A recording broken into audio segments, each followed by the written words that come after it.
your launch begins at least 4 weeks before you start promoting your offer. 90 days, ideally, 60 to 90 days if it's the first time you are launching this offer to your audience. And this is where you're starting to share that free content that's moving somebody closer to buying from you. And you're not necessarily talking about your course, you're not talking about the program, you're not telling people something exciting is coming, but you are sharing content that is nurturing them so that when you do open doors and you do tell them about your offer and you do invite them to pay for it and join, they are already at the point where they are ready to buy. Hey, welcome back to Imperfect Action. This is episode 762. Today, we're talking about making sales of your courses, programs, memberships, all of your digital offers. And personally, I think one of the best ways, one of the most effective ways to sell more of your offers is to live launch them. So today, I'm going to share a couple of reasons why you might want to consider live launching your offers as a way of selling them. But first, what is live launching? I know that there's this common misconception that launching is this thing you do the first time you create an offer and you put it out into the world and you tell people about it and you make all this hype around it and people get excited and they buy because they don't want to miss out.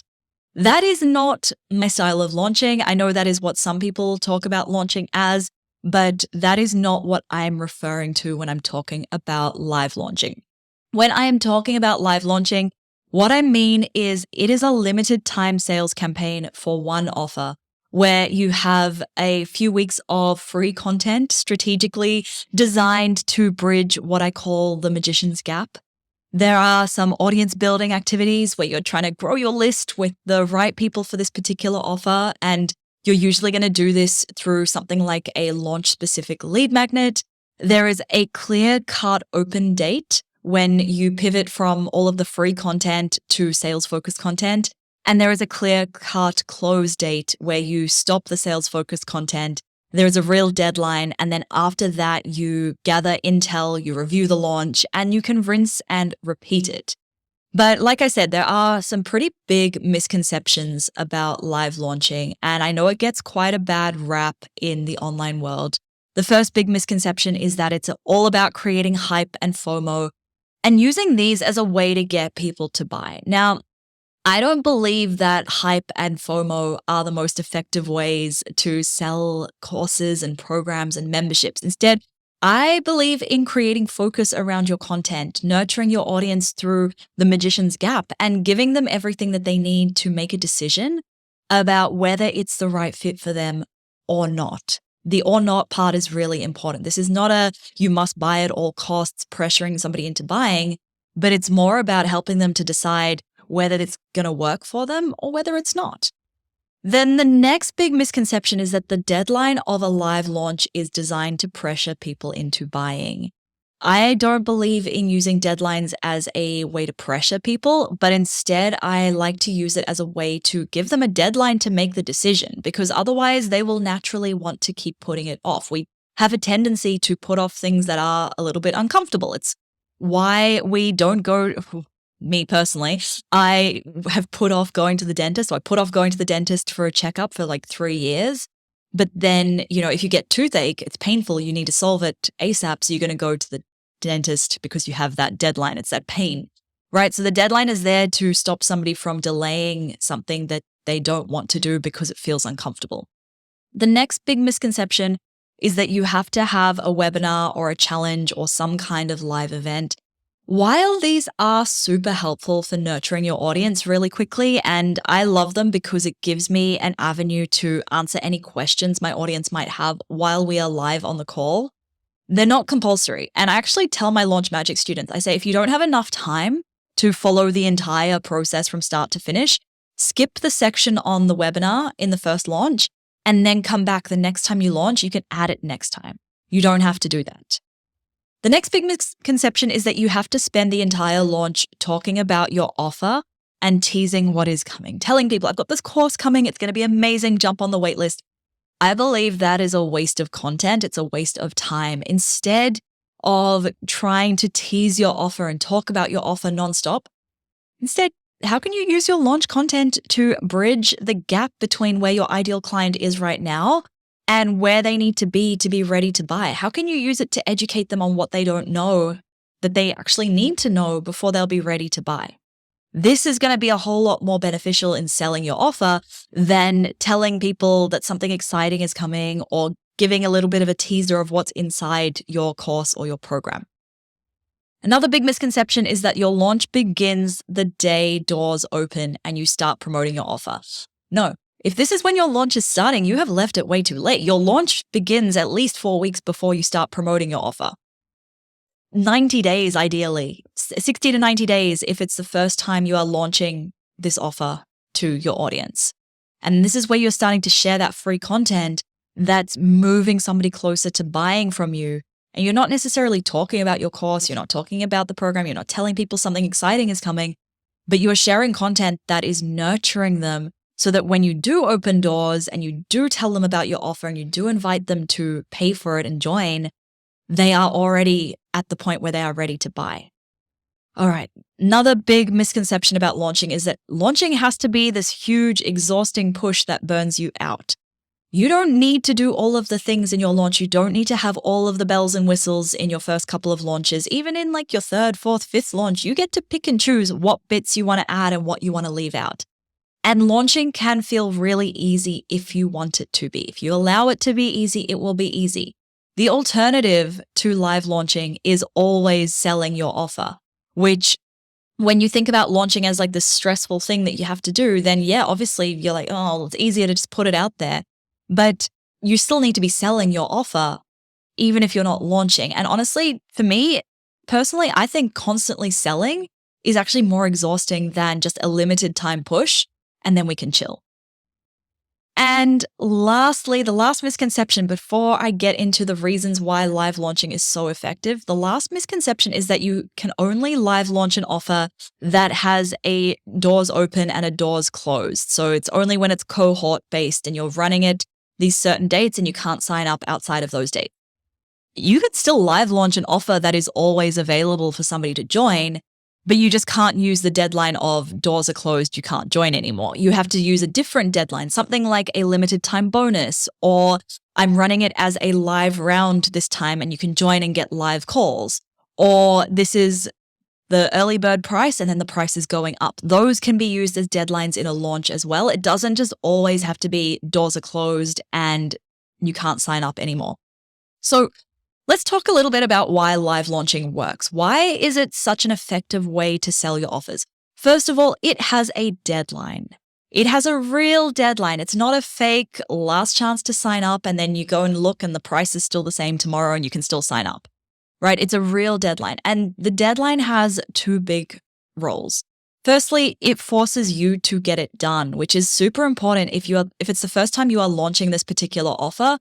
A deadline to create it and get it done is great because otherwise it will stretch out forever. Our tasks fill the space that we give them, the time that we give them.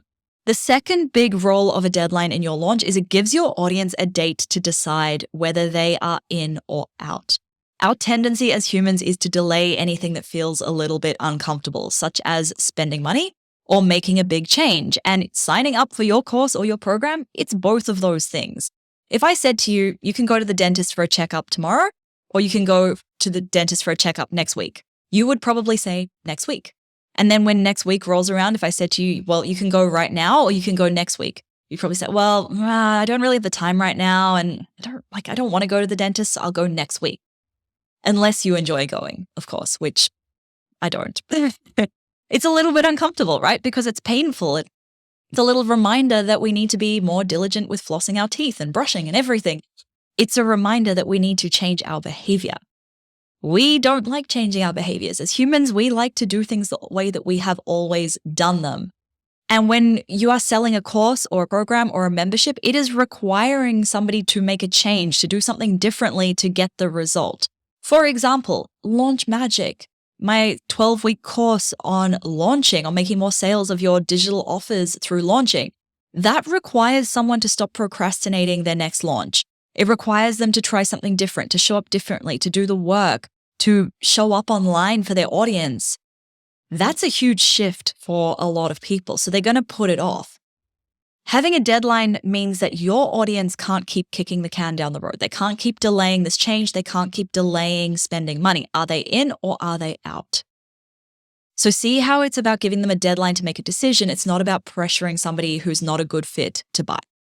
Okay, the second reason why live launches are so effective is it can give you meaningful data on conversions at each step of the launch process. When you are running a live launch, all of your energy is focused on selling one offer. You are sharing free content to nurture your audience for that offer. You are promoting your free lead magnet for that offer to grow your list with the right people for that offer. You are possibly running a free event like a webinar or a challenge. You are sharing sales-focused content to convert your audience into that offer. And these components all form what we would typically call a funnel, even when it's not a live launch, right? If it's not a live launch, you still have all of these components. They are just in a different format. They're not live. But because in a live launch, your energy is laser focused, you are bringing a huge chunk of your audience through this journey with you in real time. And because you have a huge chunk of your audience going through it, you can start to look at the numbers. The data becomes a lot more meaningful when you have a chunk of your audience going through than if you only had a really slow, small trickle going through at a time. For example, if you have 3 people who downloaded your launch lead magnet and one of them buys your offer, that's a conversion rate of 33%. Is that going to be reflective of how your conversion rate will scale when you have 100 people downloading your launch lead magnet? Probably not. But if you have 100 people who download your launch lead magnet and 10 of them buy your offer, that's a 10% conversion rate. Because it's a larger sample size, it's probably going to be a closer estimate of the true conversion rate. So we can start to use those numbers, that data, to guide our decisions for future launches, where we can improve, what to change, what to double down on. And we can use that with a bit more confidence than if we've only got smaller numbers going through. Number 3, your non-buyer survey gives you really meaningful insights and intel that you can use to improve your launches and improve your business going forward. Again, because your energy is so laser focused and your audience is coming through that journey with you in real time, after you close doors on your launch, you have a unique opportunity to survey the people who showed interest but didn't buy. And this survey is going to tell you so much more than you will ever learn from the people who did buy. Your non-buyer survey is going to tell you what stopped people from buying, what might make them buy in the future, what knowledge gaps you didn't address well enough in your free content, in that magician's gap, what misconceptions they had about the offer. So for example, somebody might think, well, I thought that this was going to be too advanced for me. And when you read that non-buyer survey and you see, well, actually, this person was the perfect fit for this offer. I just obviously didn't communicate it well enough that it would have been a good fit for them. And it can feel scary sending out a non-buyer survey. I know, because it can feel like you are asking them, why didn't you think my offer was good enough? Why didn't you like it? But it's actually not. It's really just asking them, why didn't you think this was the right fit to help you achieve this thing that you want to achieve? Number 4, the fourth reason why live launching can be such an effective way to sell your offers is if you show up live somewhere like a webinar, then you can address any questions and hesitations your audience has about your offer as they arise. The whole cart open period is really focused on helping your audience decide, is this offer right for me or not? And they will have questions. They will have hesitations. They will have reasons why they don't think it's going to work for them. They're going to have fears about whether it will work for them. They're going to have questions. Is this going to work for me in this particular situation? And a lot of the time they might assume the answer rather than ask you because they think you're too busy. They think it's a silly question. They think that maybe they're just afraid to ask you the question. But when you are there with them live on a webinar or wherever, it can break down some of these barriers. They might see other people asking questions and they feel more comfortable to ask their own. They will see that you have time allocated to answer their questions. They can get their silly questions answered because somebody else asked the question. And yes, we can and we should preempt some of those big hesitations. I don't have enough time. I don't have enough money. Those are pretty common hesitations. But you can never guess what all of them are going to be. There pretty much will always be some surprises. Even in Launch Magic, which we've launched 7 times now, I think, there are still, each time I launch it, there's still a brand new objection that I'd never had in a previous launch. And each time we launch, we do find out what the objections are. We add them. The next time we launch, we update the sales page, cart open emails, free content, webinar, making sure that we're addressing all of those hesitations ahead of time. But still having that avenue for somebody to ask their questions is really helpful. All right, number 5. It is a limited time push rather than always having to sell the offer. And particularly if you have a lot of different offers to sell, it can create a lot more focus and structure around what you are talking about and when. It can create a lot of structure in your year. So for example, Launch Magic, we launch it twice a year and I teach it for 12 weeks twice a year. And I know at the start of the year, I know exactly when we're going to do it. And then in between those launches and teaching, I can take time off. I can have a bit more of a chilled month. I can use it to get ahead on content. I can travel, whatever I want to do in between those launches. Whereas if I was selling it all the time, I would have to be doing calls weekly for the whole year, essentially, rather than just for 12 weeks at a time. So that way I can keep my energy up for the calls. I have a really close cohort. They go through it together for the 12 weeks. You are all in it together. You're launching together. The community's there. In between the rounds, we archive the community, then we unarchive it for the next round, and we have the live calls again. So it creates a lot of structure in my year. And I don't always have to sell it. That's the other big thing is I'm not constantly trying to sell it. I'm doing 2 limited time pushes for it a year, and that's it.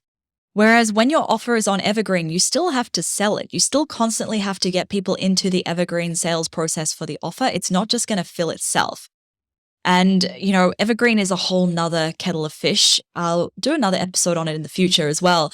But even if you are planning to not continually live launch your offers, I always recommend live launching a few times first because it's going to give you that data, those insights that you can use to create an evergreen funnel that actually converts. And you can get the real-time feedback, the real-time hesitations, the questions, so that you can preempt that before you go and set up this entire funnel. Otherwise, if you go straight to evergreen, it could be more than 6 months before you get the same amount of data and insights. And then you have to go back and rebuild the entire funnel because you forgot to address one of the big hesitations in your webinar, for example. I know live launching gets this bad rap as a really hypey, stressful, high pressure thing, but it can be fun, it can be effective, and it can generate a really sweet cash injection for your offers each time you launch, a few times a year, right? So if you are ready for a sustainable, successful way to sell your offers, I would love for you to join me inside Launch Magic when we kick off in March. In it, you'll create a rinse and repeat launch strategy for more sales of your courses, programs, memberships, more on-demand cash injections, and more freedom in your business anytime you want it. I only run Launch Magic twice a year. Doors open again on 22nd of Feb, and I'm running a bonus free workshop for waitlist members only, where I'll be teaching Module 1 live in a workshop format. You need to be on the waitlist to get an invite. And if you want to get on the waitlist, send me a DM on Instagram. I'm there at stephtaylor.co. Send me the word magic or head on over to stephtaylor.co/magic and we will get you onto that waitlist so that you get the invite for the Module 1 free workshop. I hope to see you there. Thank you so much for listening to today's episode. Catch you next time.